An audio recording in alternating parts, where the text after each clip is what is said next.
Forum, Esther Coco, Pietro Bugnon. 18h30 dans ce forum, on part pour Berne, pour le Palais fédéral où vous vous trouvez, Pietro Bugnon. Et si on relançait l'atome pour sauver le climat, eh bien c'est la question de notre grand débat ce soir. Et oui Esther, question épineuse. Alors pour le lobby du nucléaire, la réponse est claire. L'atome a de l'avenir en Suisse. Il est même indispensable si on veut atteindre le zéro carbone. On va en débattre avec Hans-Ulrich Bigler, ancien conseiller national PLR bernois, président du Forum nucléaire suisse, également directeur de l'Union des Suisses des arts et métiers. Face à vous, Valentin Schmitt de la Fondation suisse de l'énergie et deux nouveaux conseillers nationaux, le PDC valaisan Sidney Kamerzin et la verte genevoise Delphine Klopfenstein. Bonsoir à vous quatre. Bonsoir. Bonsoir. À mes côtés encore Julie Kummer. Bonsoir à vous. Bonsoir. Julie, vous êtes notre responsable réseaux sociaux. Alors, on pourrait avoir l'impression, Julie, que ce débat sur le nucléaire, il appartient au passé. En fait, oui, on pourrait avoir l'impression qu'il a aussi été tranché avec le oui à la stratégie énergétique 2050, mais non. En tout cas, il passionne toujours. Qu'est-ce que vous avez observé, vous, sur les réseaux sociaux? C'est un débat qui vraiment passionne. Alors oui, ça passionne vraiment, beaucoup de réactions, plus de 500 commentaires entre notre compte Twitter et puis la page Facebook RTS Info. Page Facebook où nous avons publié un sondage auquel vous avez été plus de 3300 à répondre à cette question.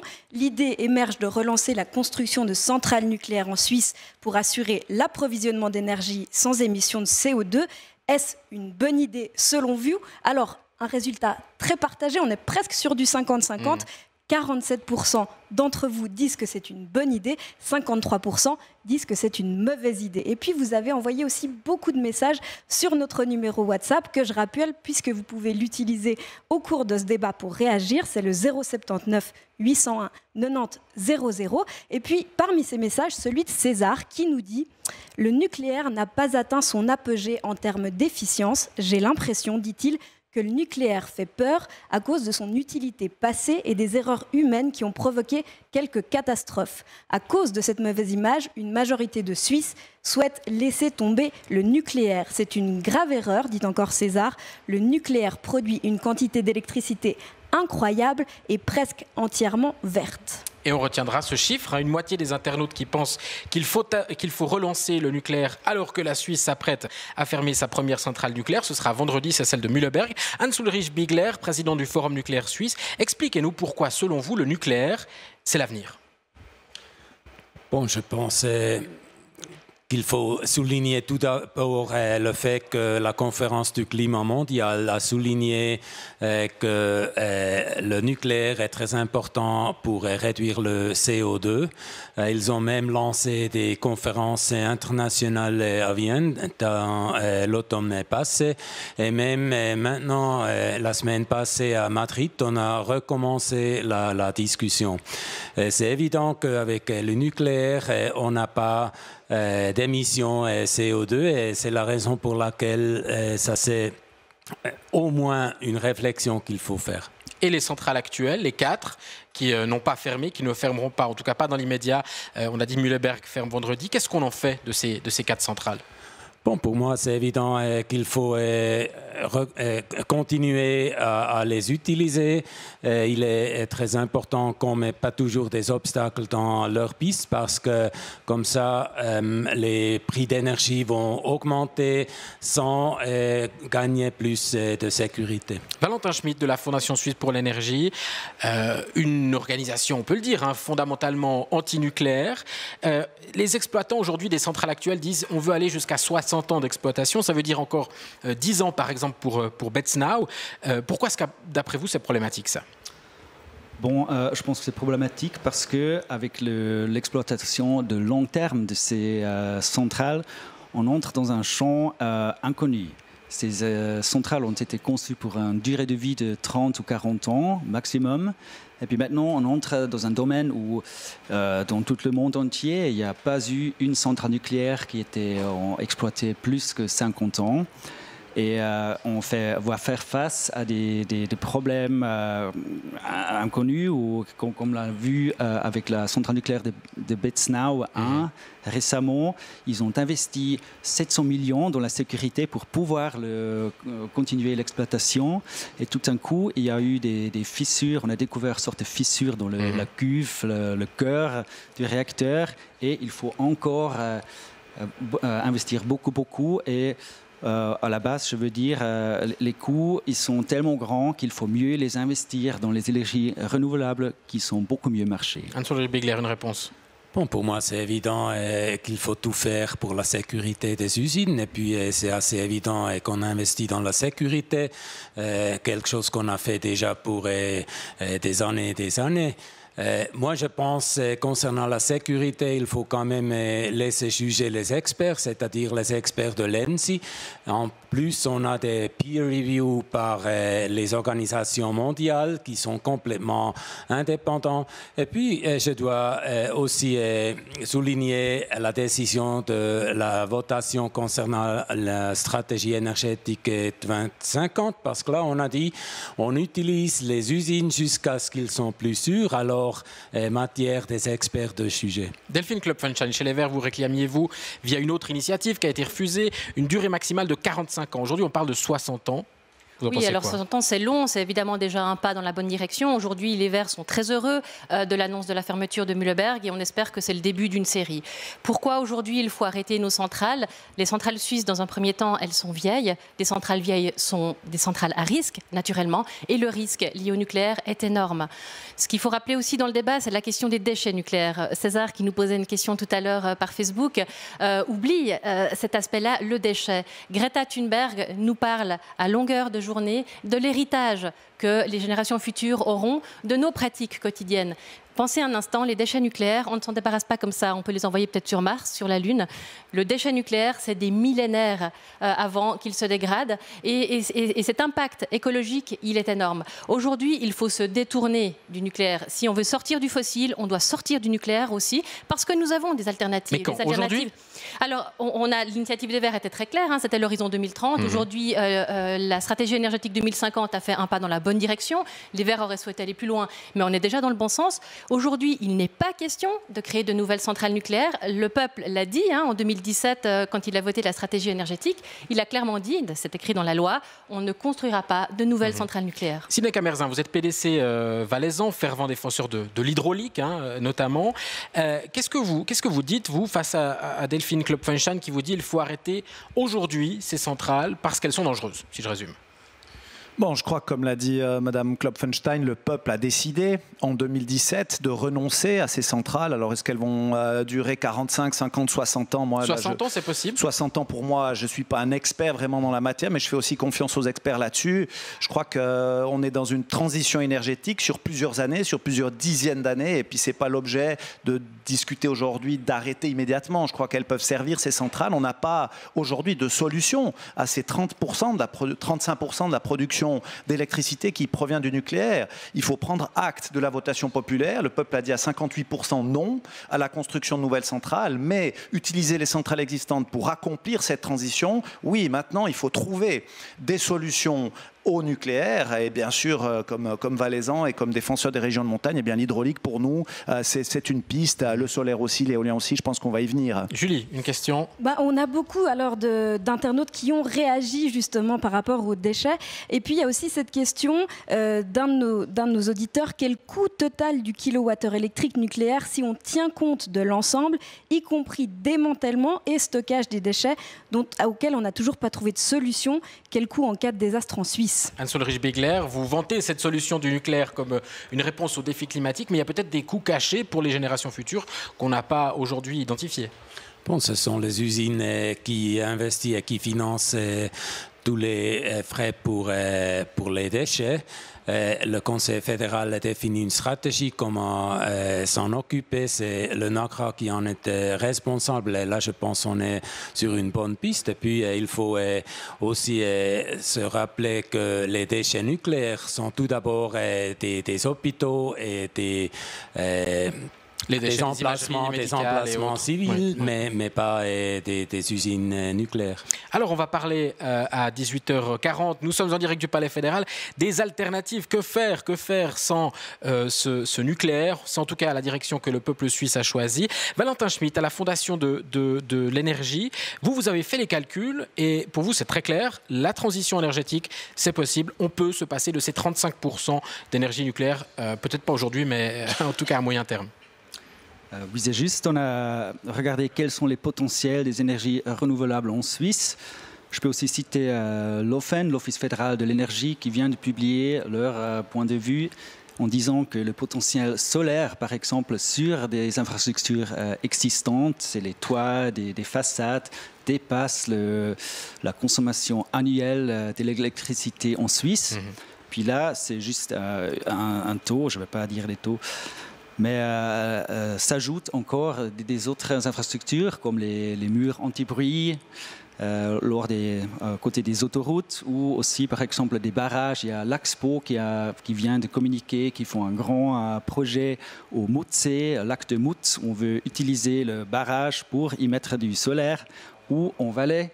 On vient d'en parler avant, il y a le lac des Toules, où on peut aussi mettre du solaire sur le lac. Alors le potentiel est grand, mais les conditions cadres en Suisse sont très mauvaises pour l'instant, ce qui fait que les grandes entreprises qui veulent aussi investir, ils le font à l'étranger. Hans-Ulrich Bigler, pourquoi vous accrochez autant au nucléaire alors que, et c'est ce que nous dit Valentin Schmitt, l'alternative est là?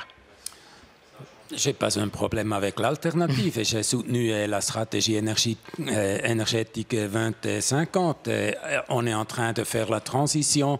Et puis, on a quand même des conditions cadres qui empêchent le marché. Par exemple, on n'a pas encore la libéralisation complète. Et aussi pour les PME, pour les privés. Alors c'est là qu'il faut maintenant réaliser ce qu'on a déjà promis pour longtemps. Mais pour vous, cette transition sans le nucléaire, c'est pas possible? C'est possible, mais c'est à bien évaluer dans quel temps. Et puis, c'est quand même, comme c'était mentionné, c'est plus que 30% qu'il faut remplacer. Aujourd'hui, ça ne joue pas encore. Il faut plus d'innovation et il faut de patience. On a des usines nucléaires qui fonctionnent, ça, il faut laisser. Et puis, comme ça, on peut réaliser cette stratégie. Et finalement, c'est une question du marché. Delphine Klopfenstein. Non, mais on ne peut plus parler de patience aujourd'hui. On est dans l'urgence climatique. Le peuple a voté en 2017. Aujourd'hui, on doit tout mettre en œuvre pour favoriser la mise en œuvre des énergies renouvelables. C'est-à-dire, en effet, le solaire, c'est-à-dire des centaines d'éoliennes également. Et puis, évidemment, l'hydraulique qui reste en fait la source majeure en Suisse et qui reste aussi extrêmement concurrentielle par rapport au nucléaire. Il faut rappeler, le nucléaire coûte cher. Pas seulement le traitement des déchets et la gestion des centrales elles-mêmes, mais le kilowattheure nucléaire, on est à peu près à 15 centimes. Dans l'hydraulique, on est à 7 centimes.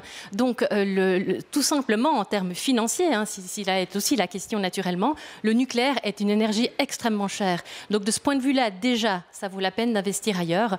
Et on a un grand potentiel. Après, évidemment, il y a les alternatives qu'on a citées ici, mais je crois qu'il faut aussi parler d'efficience énergétique, parce que là, on a un grand potentiel aussi. Consommer moins. Et de consommer moins. Voilà, je pense qu'il y a vraiment les trois, si on veut, les trois axes, c'est-à-dire développer le renouvelable, consommer moins, bien sûr, et avoir une meilleure efficience énergétique. Sidney Camerzin, valaisan, je le disais, vous êtes un fervent défenseur de l'hydraulique. Est-ce que les instruments sont suffisants aujourd'hui pour permettre un vrai développement de l'hydraulique et donc pallier le manque qu'engendrera la fin du nucléaire? Alors c'est clair, je crois qu'on se rejoint ici autour de la table pour dire qu'on veut réduire le nucléaire pour arriver au final plus ou moins à l'abandon complet du nucléaire. Après, c'est une question de délai. Mais pour réaliser cet objectif, il faut augmenter la capacité du renouvelable. Et augmenter la capacité du renouvelable, ça veut dire augmenter la capacité hydraulique, même si on est déjà élevé. Je prends l'exemple du Valais. Mais là, je me tourne aussi un petit peu vers les Verts, où des fois, il y a un message qui est difficilement compréhensible, notamment en Valais. On veut augmenter la capacité hydraulique, mais on s'oppose systématiquement au projet de rehaussement des barrages. C'était le cas du Grimsel, des années de procédure pour au final faire barrage, si je peux utiliser ce terme, à ce projet de bassin d'accumulation rehaussé. En matière éolienne, on souligne ces projets-là, mais on a systématiquement aussi les associations de protection écologiste. C'était le cas à Sainte-Croix, c'est le cas au Gothard, qui s'opposent à tous ces projets. La planification est extrêmement difficile. Moi, comme parlementaire, aujourd'hui, démocrate chrétien, j'aimerais mettre en avant vraiment cette énergie renouvelable, mais je pense qu'on pourrait lever les obstacles. Et par exemple, le droit des associations écologistes en matière d'installation verte, je pense qu'il faudrait le rediscuter ou le renégocier. Delphine Klopfenstein, ce que nous dit Sidney Camerzin, je résume un peu, c'est en gros, on ne peut pas tout avoir. On ne peut pas avoir le zéro carbone, la sortie du nucléaire et des paysages immaculés. Non, mais ce qui se passe, c'est que le vrai blocage, il ne vient pas des Verts, naturellement. Le blocage, il vient des politiques énergétiques qu'on a menées jusqu'ici et la lenteur avec laquelle on avance sur les questions d'énergie renouvelable. Le problème, il est là, évidemment. Maintenant, la question du paysage. Venait des Verts et des associations d'écologie. Maintenant, je pense qu'il faut dire, c'est que la question du paysage, elle est évidemment sensible, mais il faut absolument qu'on avance sur ces questions-là. Ça doit être un débat ouvert, un débat public, et on doit absolument avancer sur cette question et de lier correctement la question de l'énergie et du paysage. Voilà. Monsieur Camarza, une réponse? Oui, je constate quand même que dans les faits, vraiment les exemples sont là, que ce soit Grimsel, parc de Sainte-Croix ou au Gothard, on avait vraiment la volonté quand même de tout le monde, et là on est d'accord, de favoriser cette production verte. Et au final, on a systématiquement... Et là, je ne comprends pas ce double message, ces obstacles juridiques insurmontables pour protéger tel ou tel grand tétra. On peut quand même se poser la question de qui bloque clairement le développement des énergies renouvelables. C'est le VVF, c'est Aquaviva, vous les connaissez. Évidemment, la question, elle n'est pas là. Depuis des dizaines d'années, les Verts se battent pour avoir des énergies renouvelables. Et puis, on a des bâtons dans les roues systématiquement. Donc, c'est clair que grâce à la stratégie énergétique 2050, aujourd'hui, la priorité, c'est évidemment de mettre le paquet dans le renouvelable. Et les instruments sont là d'après vous. Julie? On parle beaucoup de solutions, nouvelles solutions. Et puis, les followers sur Facebook s'inquiètent beaucoup de notre consommation d'électricité qui va augmenter avec le parc automobile électrique, comme Rach par exemple, qui nous dit si on veut électrifier notre parc automobile, il va falloir augmenter notre production d'électricité. Donc, à part le nucléaire, quelle solution à moyen terme? Valentin Schmitt, quelle solution? C'est vrai que c'est un sacré dilemme, hein. On veut sortir du carbone, donc peut-être qu'on se met à électrifier des voitures, mais qui dit électrifier les voitures dit demande d'électricité supplémentaire. On la produit comment, cette électricité sans nucléaire? Bon, on a aussi là fait le compte ou l'analyse, et puis d'après nous, nos chiffres, c'est aussi là, c'est possible. On a le potentiel des énergies renouvelables est tellement grand qu'on peut arriver avec des mesures d'efficacité énergétique de substituer la production des centrales nucléaires en Suisse, des énergies fossiles pour le chauffage, ce qui est le grand défi, et surtout des combustibles dans la mobilité, sauf le trafic aviatique. Là, ça devient critique. Hans-Ulrich Bigler, convaincu par cette explication? Bon, je connais toutes ces études et ces analyses et je me demande de temps en temps dans quelle mesure ils sont plutôt théoriques parce qu'il faut maintenant voir ce qu'on a concrètement et comment on travaille avec les pistes qui sont ouvertes. Moi, je crains qu'on ait forcé de plus d'importations dans les années futures et puis c'est la question posée comment les autres pays, surtout l'Allemagne et la France, sont prêts à nous exporter l'électricité. L'Italien, c'est un État qui consomme beaucoup et plus, peut-être même que nous. Alors là, moi, je vois quand même quelques problèmes à l'horizon. Hans-Ulrich Bigler, président du Forum nucléaire suisse, si vous deviez aller faire un pari ce soir, parier 100 francs, aller sur la construction d'une nouvelle centrale en Suisse, dans l'avenir, une centrale pourquoi pas plus moderne, de nouvelle génération, vous diriez oui? Bon, moi je pense que cette question ne se pose pas parce que c'est tout d'abord la question si vous avez des investisseurs, je ne les vois pas pour le moment et puis dans 10 ans on verra. Delphine Klopfenstein rassurée finalement, le lobby nucléaire qui fait pression mais qui ne croit pas vraiment non plus. Mais disons que le débat il a eu lieu en 2017, le peuple a tranché, le débat il a eu lieu. Maintenant on doit vraiment se retourner vers des alternatives. Et puis je parlais tout à l'heure de ces 3 chapitres, de ces 3 champs d'action, il faut vraiment les rappeler. La question de la consommation elle reste centrale parce qu'évidemment que si on arrive sans perdre de la qualité de vie, sans perdre du confort, mais de réussir à vivre de manière moins énergivore, et ça c'est possible aussi en contrôlant son alimentation. On prend juste le bilan carbone, par exemple, d'un haricot qui vient du Kenya, par exemple. Vous imaginez juste un peu ce que ça représente. Donc, on a les moyens au niveau du quotidien d'agir sur notre consommation. Et c'est un énorme champ à exploiter. Sidney Camerza. Oui, et d'ailleurs, on diminue. On voit que la consommation d'électricité depuis 2000 a diminué de 6%, depuis de 2017 à 2018 de 1,5%. Donc, on a un effort qui est fait là. Il y a juste une remarque encore que je voulais dire par rapport à la production locale d'électricité, si je peux dire. C'est vrai que si on remplace le le nucléaire suisse et qu'on importe du nucléaire français, parce que c'est ce qu'on fait aujourd'hui, en hiver, on sait qu'on ne couvre pas, ben ça n'a aucune efficacité. Et le charbon allemand, c'était le nucléaire français, et le charbon allemand, ben on voit qu'aujourd'hui l'Allemagne fait marche arrière, ils sont en train de renoncer au charbon, ils ont renoncé aussi au nucléaire. Donc si on doit s'approvisionner en nucléaire français, je crois que ce n'est pas la volonté de la stratégie énergétique à 2050. Donc il faut vraiment favoriser, je pense, cette production, réduire, comme l'a dit Mme Kloppenstein, la consommation personnelle, mais favoriser la production d'énergie propre locale. Hans-Ulrich Begler du Forum nucléaire suisse. Vendredi, ce sera la fermeture de Mühleberg.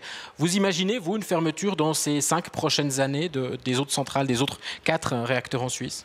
Non, je ne pense pas, parce que Mühleberg sera fermé tout d'abord puisqu'on n'était plus capable d'investir dans la sécurité. Et deuxièmement, la BKW a changé dans une certaine sens la stratégie, dans le sens de vendre plus de prestations. Alors, c'est un cas qui est lié à l'expérience de l'entreprise, mais ça, ce n'est pas lié à l'expérience de toute la branche. Valentin Schmitt, même question pour vous. Une fermeture des 4 réacteurs dans ces 5 prochaines années, c'est possible? Vous y croyez? Non, j'y crois pas, parce que si on regarde pourquoi les forces motrices bernoises ont décidé de fermer Mühleberg, c'était parce qu'ils ont fait le compte, il fallait investir dans la sécurité, les prix du marché, ils ont baissé, puis ils ont vu, non, ça vaut pas la peine. Pendant que Axpo, par exemple, à Betznau, ils ont déjà effectué des investissements d'1 milliard à peu près pour l'exploiter. Et c'est clair qu'en tant qu'entreprise, ils sont un peu contraints de laisser ça en ligne pour avoir au moins un petit peu d'argent pour pouvoir exister. Donc vous n'y croyez pas. Valentin Schmitt, Delphine Klopfenstein. On arrive au terme de cette discussion. Sidney Kamerzin et Hans-Ulrich Begler. Merci beaucoup à vous 4. Débat passionné, effectivement, sur le nucléaire. C'est pas terminé. Preuve que la fermeture de Mühleberg ce vendredi ne signifie pas forcément la mort du nucléaire en Suisse. On verra tout ça. Merci en tout cas à vous 4. Et je vous rends l'antenne. Esther, à vous. Forum, Esther Coco, Pietro Bugnon.